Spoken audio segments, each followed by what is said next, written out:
Salam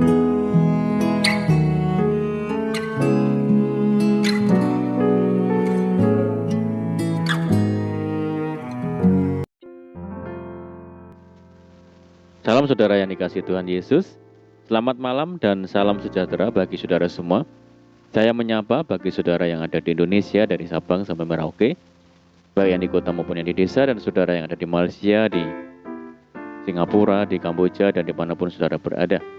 Kiranya damai sejahtera dan sukacita daripada Roh Kudus senantiasa melimpah dalam hati dan kehidupan saudara semua.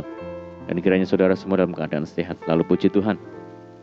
Selamat datang kembali di Pokok Anggur bersama saya Yosia Kristianto. Mari saudaraku, sebelum kita bersama-sama merenungkan firman Tuhan, mari kita bersatu di dalam doa. Bapa di surga, Bapa yang baik, Bapa yang penuh dengan kasih karunia, Bapa yang kami muliakan, di dalam nama Tuhan Yesus Kristus, kami mengucap syukur oleh karena pertolongan dan penyertaan Tuhan di sepanjang hari ini, sehingga kami boleh dimampukan Tuhan untuk melewati hari ini, melakukan tugas kami, tanggung jawab kami, serta segala aktivitas kami. Itu semua karena berkat pertolongan Tuhan semata. Dan pada saat ini kami kembali rindu ya Tuhan untuk merenungkan firman-Mu. Mari ya Tuhan, berbicaralah kepada kami, urapi kami dan jamah hati kami, sehingga kami dapat memahami maksud firman Tuhan. Terima kasih Tuhan, kami siap merenungkan firman-Mu. Hanya di dalam nama Tuhan Yesus kami berdoa. Amin. Baik saudaraku, kita akan membaca bersama di dalam Habakuk pasal yang kedua, ayat yang ketiga. Sebab penglihatan itu masih menanti saatnya, tetapi ia bersegera menuju kesudahannya dengan tidak menipu. Apabila berlambat-lambat, nantikanlah itu, sebab itu sungguh-sungguh akan datang dan tidak akan bertangguh. Tuhan, saudaraku, Nabi Habakuk memberi nasihat agar umat Tuhan tidak putus asa dan terus menantikan janji Tuhan. Kelihatannya seperti terlambat janji Tuhan untuk digenapi. Tetapi sesungguhnya waktunya tidak pernah terlambat dan janji Allah pasti digenapi. Seringkali situasi dan kondisi mempengaruhi sikap kita terhadap janji Tuhan. Kita dikalahkan dengan apa yang terlihat oleh mata jasmani, sehingga seringkali kita bertanya di dalam hati, apakah benar janji Tuhan itu ya dan amin? Apakah Tuhan sanggup menyembuhkan sakitku? Dan sebagainya, saudara. Semua keraguan berdampak bagi kita. Kita menjadi tidak semangat lagi mengiring Tuhan dan menjauhi persekutuan dengan Tuhan. Karena kita merasa belum mendapat apa-apa yang dijanjikan oleh Tuhan. Sehingga kita kecewa terhadap Tuhan dan mundur dari hadapannya. Bukannya Tuhan lupa dan ingkar terhadap apa yang dijanjikannya, saudara. Tetapi terkadang semuanya itu Tuhan izinkan sebagai bagian dari proses dan supaya kita menjadi dewasa di dalam iman.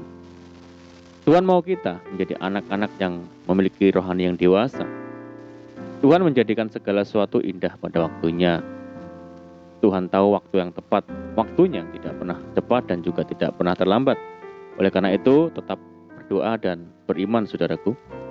Saudara, kita menganggap pertolongan Tuhan terlambat dan tidak tepat waktu, karena kita mengukurnya menurut agenda rencana dan waktu kita. Sedangkan Tuhan bertindak dengan waktunya. Mungkin kita tidak akan mendapat masalah jikalau waktu Tuhan itu sama dengan waktu kita. Kita pasti pernah mendengar kisah Lazarus. Di dalam Yohanes pasal yang 11 dikisahkan suatu ketika Maria dan Marta menghadapi masalah yang berat, di mana Lazarus, saudara mereka, sedang sakit keras. Lalu mereka mengirim kabar tentang sakit yang dialami Lazarus kepada Yesus. Tentunya mereka berharap Yesus segera mungkin datang ke Betania dan menyembuhkan Lazarus, saudara. Tetapi kenyataannya, Yesus masih tinggal 2 hari lagi. Respon dari Tuhan Yesus benar-benar di luar dugaan, karena dia sengaja untuk menundanya. Secara logika manusia, kedatangan Yesus ke Betania sudah sangat-sangat terlambat. Tetapi di balik itu ternyata ada rencana Tuhan yang luar biasa, yang di luar pemikiran Marta dan Maria, yaitu Lazarus dibangkitkan dan Bapa di surga dimuliakan. Saudaraku, Tuhan Yesus ternyata memiliki agenda lain, bukan untuk menyembuhkan Lazarus, tetapi untuk membangkitkannya dari antara orang mati. Dia ingin menyatakan kemahakuasaannya di tengah-tengah keluarga Lazarus. Seringkali cara Tuhan untuk menolong kita memang tidak dapat dipahami secara akal dan logika manusia. Kadang perkara yang kita pikir mustahil terjadi, ternyata tidak bagi Tuhan. Kita hanya bisa percaya dan berharap bahwa waktu Tuhan tidak terlalu cepat dan juga tidak pernah juga terlambat. Tidak mudah memang ketika kita menjalaninya, saudara. Rasanya kita berharap untuk Tuhan sesegera mungkin untuk melakukan mujizatnya. Ketika kita menganggapnya terlambat dan kita harus menunggu, membuat iman kita harus berjuang untuk tetap percaya. Namun, ketika kita menoleh ke belakang atas apa yang Tuhan kerjakan, malah kita bersyukur buat semua penundaan yang ada. Dan memang bagi kita Tuhan tahu yang terbaik. Saudara, oleh karena itu, mari kita teguhkan iman kita saat ini. Mari kita yakini bahwa pertolongan Tuhan itu ada bagi kita di saat yang tepat. Amin, puji Tuhan. Mari kita berdoa. Bapa di surga, Bapa yang baik, Bapa di dalam nama Tuhan Yesus, terima kasih buat firman-Mu. Tuhan, ajar kami untuk menaruh kepercayaan yang besar bahwa pertolongan Tuhan ada bagi kami di saat yang tepat. Ajar kami memahami waktu Tuhan, ajar kami memahami rencana-Mu di dalam hidup kami. Terima kasih ya Tuhan. Mari ya Tuhan, meteraikan firman-Mu di dalam hati kami saat ini.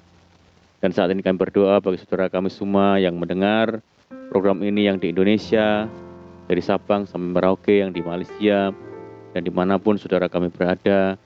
Mereka yang saat ini mengalami sakit, Tuhan tolong sembuhkan, jamah dengan kuasa bilur-Mu, menyembuhkan di dalam nama Tuhan Yesus. Mereka yang hidup di dalam tekanan, dalam kesulitan, dalam persoalan, mari Tuhan tolong mereka. Berkati dan pulihkan hidup mereka.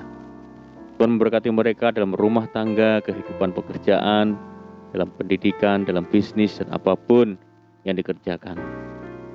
Berdoa bagi saudara kamu yang hidup dalam belenggu dosa, mari Tuhan tolong mereka, bebaskan, melepaskan mereka, ampuni kehidupan mereka, bawa mereka untuk datang kepada Tuhan. Berdoa bagi bangsa kami Indonesia saat ini menghadapi pandemi. Mari Tuhan berikan belas kasihan Tuhan bagi bangsa kami.